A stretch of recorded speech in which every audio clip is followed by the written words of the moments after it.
அனல் மின் நிலையத்தினுடைய விரிவாக்கத்திற்காக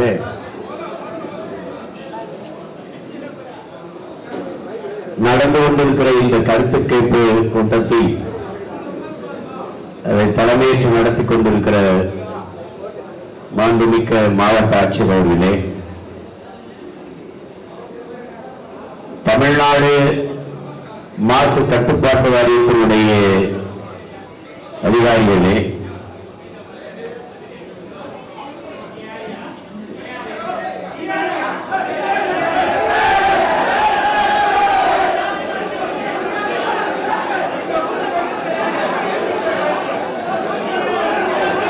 கருத்து கேட்பு கூட்டத்திலே பங்கேற்றிருக்கிற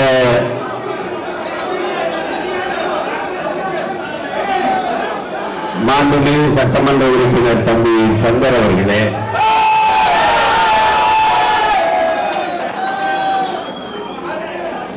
கருத்தை வழங்கி அமர்ந்திருக்கிற மாண்புமிக்க முன்னாள் சட்டமன்ற உறுப்பினர் ஐயா குப்பன் அவர்களே,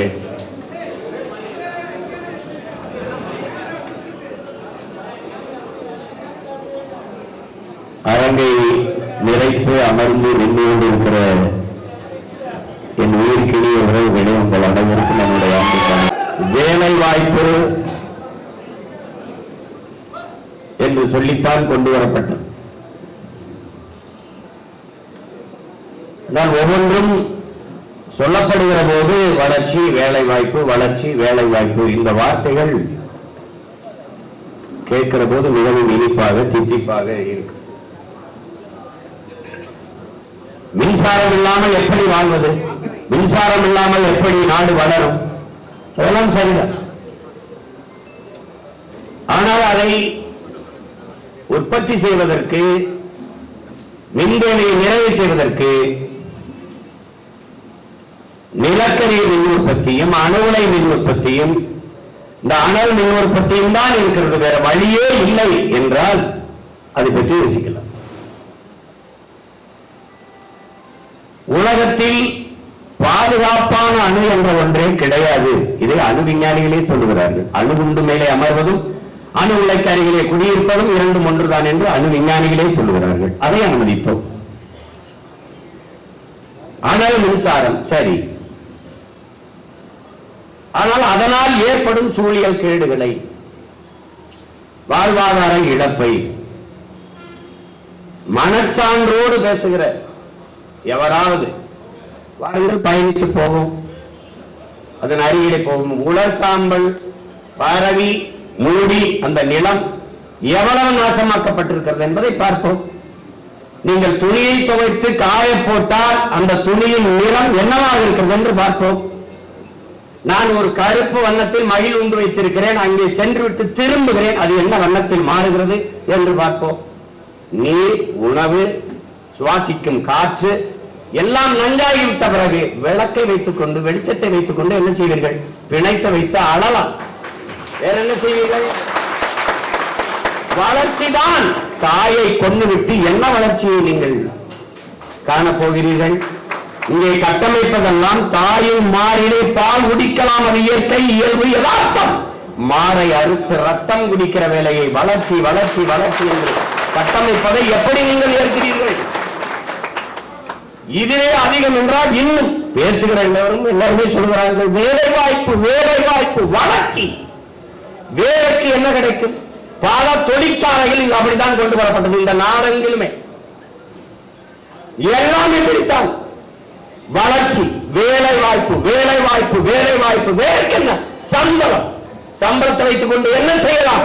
3 வேளை பசியாமல் சாப்பிடலாம். சாப்பாடு எங்கிருந்து வரும்? அதுதான் கேள்வி. சாப்பாடு எங்கிருந்து வரும்? குடிக்கிற நீர் விஷமாகி போன பிறகு, உண்கிற உணவு விஷமாகி போன பிறகு, சுவாசிக்கிற காற்று நன்றாகி போன பிறகு வாழ்வதெப்படி? 100 பேரின் மரணம், 99 பேர் 90 பேர் புற்றுநோய் மரணம். காரணம் 3 வயது குழந்தைக்கு புற்றுநோய் வர காரணம் என்ன? மது அருந்தினாலா, புகைத்தாலா, பண்பராக்கு பீடா குட்கா போட்டாலா? இல்லை, தாய்ப்பாலை உண்டால். தாய்ப்பாலில் இருந்து எப்படி புற்றுநோய் பரவியது? தாயின் பால் நஞ்சாகிட்டது. உலகத்திலே கலப்படம் செய்ய முடியாத, விஷமாக்க முடியாத ஒன்று இருந்தால் அது தாயின் பால் தான். அதுவே விஷமானால் அதற்கு காரணம் என்ன? தாய் இந்த உணவு விஷமாகிவிட்டது, அதனால் தாய்ப்பால் நஞ்சாகிவிட்டது, குழந்தைக்கு புற்று. வாங்க புற்றுநோய் மருத்துவமனைக்கு போலாம். 3 வயது 2 வயது குழந்தைகள், பிஞ்சு குழந்தைகள் புற்றுநோயால் அவதி உறுவதை நீங்கள் பார்க்க முடியுதா இல்லை என்று பாருங்கள். மாற்று மின்பிறக்கவில்லை இருக்கிறது. உலகெங்கிலும் ஜப்பான், ஆஸ்திரேலியா, அரபு நாடுகள் கடல் அலையில் மின்சாரம் தயாரிக்கிறார்கள். சூரியனுக்கு எந்த கேள்வி சூரிய ஒளி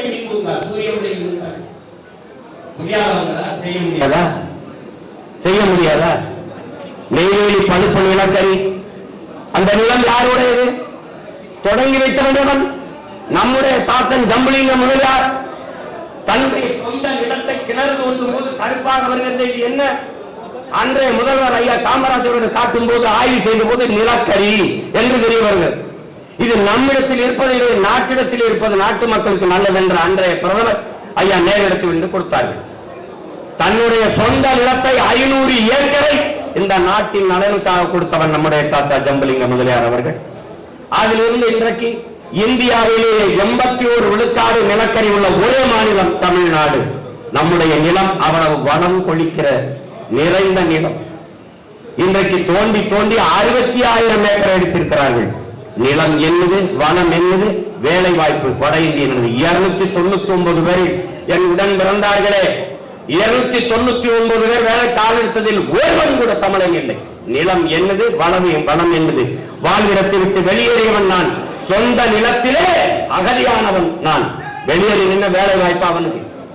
இன்னைக்கு நிலக்கரி மின்சாரம் இல்லை, காற்றாலை, கடல் அலை, சூரிய ஒளி மின்சாரம், தீர்ந்து விடுகிற வளம் நிலக்கரி வளம், தீர்ந்து விடாத வளம் காற்றாலை, சூரிய ஒளி, கடல் அலை.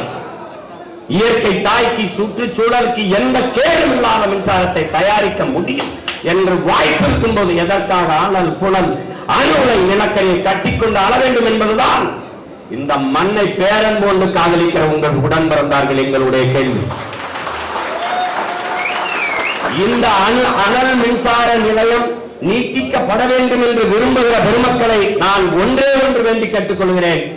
இந்த அனல் மின்சார விரிவாக்கம், இந்த உலர் சாம்பல், இதுவெல்லாம் பாதுகாப்பானதுதான். அதையும் தாண்டி வேலை வாய்ப்பு, சம்பளம் தான் முக்கியம் என்றால் கருத்து சொல்கிற பெருமக்களே, உங்கள் வீட்டை அந்த அனல் மின் நிலையத்துக்கு அருகில் கட்டிக்கொள்ளுங்கள். நீங்கள் வாழ்கிற வாழ்விடத்தில் எங்களுக்கு வீடை கொடுங்கள். வேற ஒன்றும் நீங்கள் இன்னும் எவ்வளவு வேண்டுமானாலும் நீட்டிப்பு செய்யுங்கள். என்ன வேணாலும் இந்த நாட்டில் போல அறிவார்ந்த என் தம்பி தங்கைகளே, உங்களுக்காகத்தான் நான் என்பது எனக்கு ஒண்ணும் கிடையாது. ஒன்ன கவனி,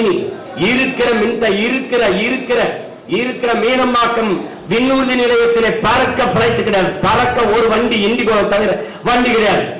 பிறகு எதற்கு 5000 ஏக்கர்ல விளைநிலத்தை பறித்து ஏர்போர்ட் கட்ட வேண்டும்? யாராவது ஒருவன் சிந்தி இருக்கிற வாவு சிதம்பரம் நம் பாட்டனுடைய பேர்ல இருக்கிற துறைமுகத்திலும், டாடா காமராஜ் பேர்ல இருக்கிற துறைமுகத்திலும் 40-50 விழுக்காடுகள் தான் வேலை நடக்கிறது. எந்த கப்பல் சரக்கை இறக்காமல் தவித்துக் கொண்டு நிற்கிறது, எந்த சரக்கு ஏற்றுமதி செய்ய முடியாமல் தவித்துக் கொண்டிருக்கிறது. பிறகு எதற்காக 6111 ஏக்கரிலே காட்டுப்பள்ளியிலே துறைமுகம் என்று அறிவார்ந்த தம்பி தங்கைகள் கேளுங்கள். எதற்காக?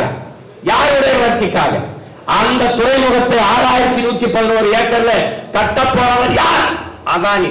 ஒரு தனிப்பட்ட முதலாளியின் வளர்ச்சியை ஒட்டுமொத்த நாட்டு மக்களின் வளர்ச்சி என்று கட்டமைப்பதை எப்படி நீங்கள் ஏற்கிறீர்கள்?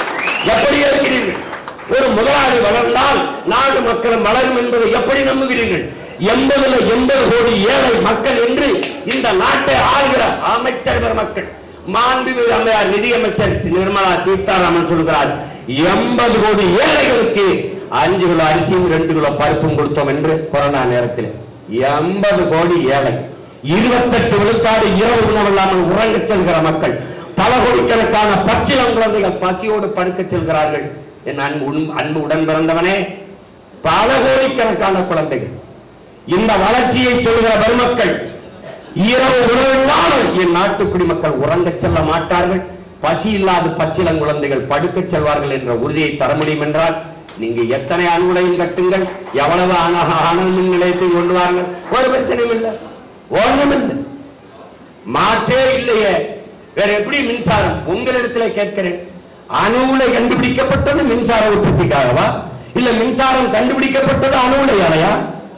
சொல்லுங்க நீங்க. எங்க விளைநிலங்களை பறித்துத்தான் சூரிய ஒளி தகடுகள் போடுவார்கள் இவர்களால். ஏன் டிவைடர்ல போட முடியாதா? அரசு கட்டிடங்களின் மேற்கூரையில் போட முடியாதா? ஏன் இந்த கட்டிடத்தின் மேற்கூரையிலோடு போட முடியாதா? விளைநிலத்திற்கு பயன்படாத இடங்களில் இந்த சூரிய ஒளி தகடை போட முடியாதா? உலகத்தில் பிரிட்டல்லவை பாருங்கள், கடலுக்குள்ள இருந்து 100 அடியில காற்றாலை மின்சாரம், எந்த தடையும் இல்லாமல் காற்று வீசிக்கொண்டே இருக்கிறது, அங்கு மின்சாரம் தயாரிக்க முடியாதா?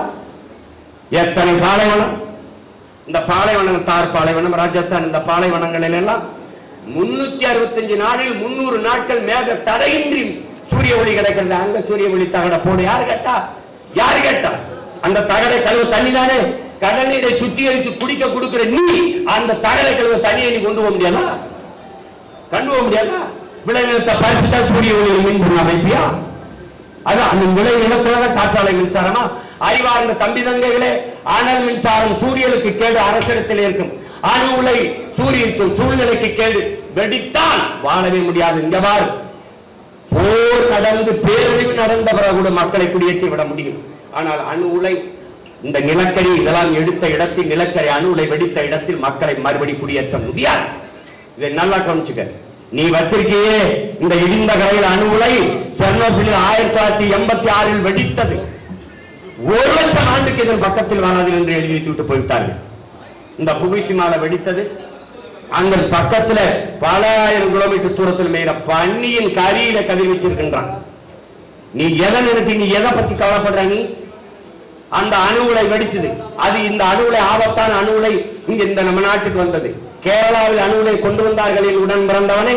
கேரளாவில் அணு உலை வரக்கூடாது என்று எதிர்த்தவர்கள் இந்த நாட்டை ஆளுகிற கம்யூனிஸ்டுகள், அந்த நாட்டை ஆளுகிற காங்கிரஸ் கட்சி.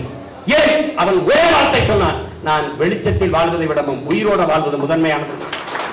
அதனால நீ வரல. ஆனால் இந்த நேரத்தில் நட்ட இந்த அணு உலை மின்சாரம் ஆபத்தானது. நான் கத்துறேன், ஏன் நீ அரசு வச்சுக்கிற? அனல் மின்சாரம் உலர் சாம்பலை கொட்டுது, பேராபத்து, சூழியலுக்கு கேடு, வாழ்விடத்தை நாசமாக்குது. கத்துறேன், அரசு வச்சுக்கிற. ஆனால் சூழியலுக்கு எந்த கேடும் இல்லாத இந்த காற்றாலை மின்சாரம், இந்த சூரிய ஒளி மின்சாரம் எல்லாவற்றையும் தனியார் முதலாளிகளுக்கு ஒப்பந்தம் கொடுக்க காரணம் என்ன? ஏன் காற்றாலை மின்சாரத்தை அரசு செய்வதில்லை? ஏன் சூரிய ஒளி மின்சாரத்தை அரசு செய்வதில்லை? யாராவது பதில் சொல்லு. ஏன் இந்த மின்சாரங்கள் உற்பத்தி நிலையங்கள் ஆபத்து, எதிர்த்து போராடினால் என் மீது வழக்கப்படலாம், சுட்டுக் கொள்ளலாம், சிறைப்படுத்தலாம். ஆனால் தனியார் முதலாளிகள் ஆபத்து இல்லை, நாங்க போராட முடியாது. எங்க ஊர் கமிதியிலே 5000 ஏக்கரில் சூரிய ஒளியில் மின்சாரம் தயாரிக்கிற பூங்காமை அமைத்திருக்கிற பெருந்தகை இந்த நாட்டின் முதன்மை பணக்காரர் ஐயா அதானி.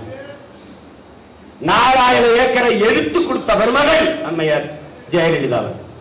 என் சொந்த ஊர்ல 4700 கோடி தான் முதலீடு செஞ்சிருக்காரு. அந்த பணம் நம்ம அரசுகிட்ட இல்லையா? என்ன தெரியுமா? 7 மற்ற மாநிலங்களில் 5 ரூபாய்க்கு ஒரு அலகு மின்சாரம் வாங்கிக் கொள்கிற நிலைமையில் 5 ரூபாய்க்கு தான் கொடுக்கிறார் அதானி. இந்த நாட்டின் நிலத்தை கொடுத்து, நிலத்தடி நீரை வனவலாலும் உறிஞ்சிக் கொள்ளலாம் என்ற அனுமதியை கொடுத்து, எல்லாம் கொடுத்து ஒரு யூனிட் மின்சாரம் 7 ரூபாய்க்கு எடுத்துக் கொள்கிறோம் என்று ஒப்பந்தம் பெருமக்கள் இந்த ஆட்சியாளர். உனக்கு மின்துறையில எவ்வளவு கோடி, எவ்வளவு லட்சம் இழப்பீடு தெரியுமா? 1,30,000 கோடிக்கு மேல இழப்பீடு. மின் கட்டணம் உயர்ந்து, சொத்து வரி உயர்ந்துனா நீ ஒண்ணு இல்ல, நீ வாழ்ந்துக்க. நீ அனல் மின்சாரத்தை போடு, அணு உலை மின்சாரத்தை போடு, நிலக்கரி ஏடு. ஆனால் ஒரு நாள் வாழ்வதற்கு இடமில்லை என்று வரும்போது எங்களை தேடு. நான் இருந்தா வாழையில் உலர் சாம்பலினுடைய நீ சும்மா போகும்போது இங்க பாரு, நீ காற்றை சுவாசிக்கவில்லை என் உடன் பிறந்தவனே. கந்தக தூசியை சுவாசிக்கிறாய். கார் வெளியிடுகிற நச்சு புகையை கட்டுப்படுத்த 6 மரம் தேவை. எத்தனை லட்சம் கார் ஓடுது, எவ்வளவு மரம் வைத்திருக்கிறாய்? ஒரு மனிதனுக்கு 422 மரம் தேவை. நீ எவ்வளவு மரம் வச்சிருக்காய்? உன் நாடே சொல்லுது 28 மரம் தான் ஒரு மனிதனுக்கு இருக்கு. இருக்கா? யோசிச்சு பார்த்துக்க. இருக்கா? அப்புறம் நுரையீரல் தொற்று, மூச்சு திணறல், தோல் நோய் எல்லாம் வருதுன்னா எப்படி வராம இருக்கும்? இங்க கருத்து சொல்ற யாராவது வீடு வீடுக்கு போய் ஓட்டு கேட்கிற பெருமக்களே, வீடு வீடுக்கு போய் அங்கே வாழ்கிற என் மக்களிடத்தில் கேளுங்கள். அனல் மின்சாரத்தை பெருக்க வேண்டுமா? அந்த நீட்டிப்பு வேண்டாம் அவன் கேள்வி. ஒவ்வொரு அவங்க வீட்டு வைக்கிறது. ஆமாங்க, எங்களுக்கு வேணுங்க. எங்களுக்கு உயிரை விட, வாழ இடத்தை விட, காற்றை விட, நீரை விட, எல்லாத்தை விட வேலை, சம்பளம் தருகிற வேலைதான் முக்கியம் என்றால் ஒரு பேச்சும் கிடையாது. நீங்க தாராளமா அனல் மின்சார நிலையத்தை நீட்டீங்க, வாழைய கட்டிங்க, நல்லா செய்யுங்க, நல்லா செய்யுங்க. இந்த கருத்து கேட்கிற பெருமக்கள், இந்த கருத்து வேணுங்கிற பெருமக்கள், உங்களை கண்டி கேட்டுக்கிறேன். அனல் மின்சார விரிவாக்கத்திற்கு பக்கத்தில் உங்கள் வீடை கட்டி வாருங்கள். எங்களுக்கு என்ன எதிர்கருத்து